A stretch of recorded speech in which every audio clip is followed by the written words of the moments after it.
In this tutorial, I'm going to show you how to crop a photo here in Canva. So I have this photo just here, and there's a couple of different ways that we can do this.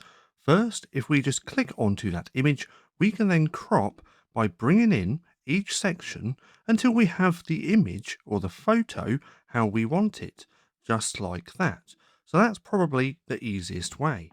Now, the other way is to double click onto the photo just like this, and then we're going to get a few different options.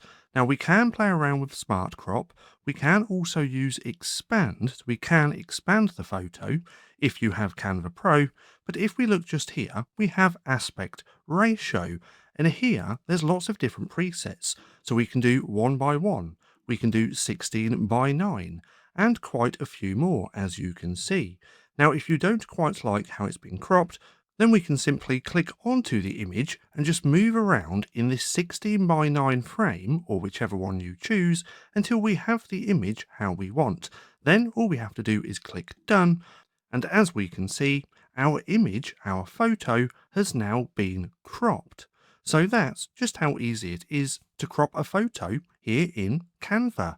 Now, if you found this video helpful at all, then please consider giving me a like, as it really helps out the channel. And if you're not too sure what to watch next, well, click right here and watch this playlist packed of Canva tutorials.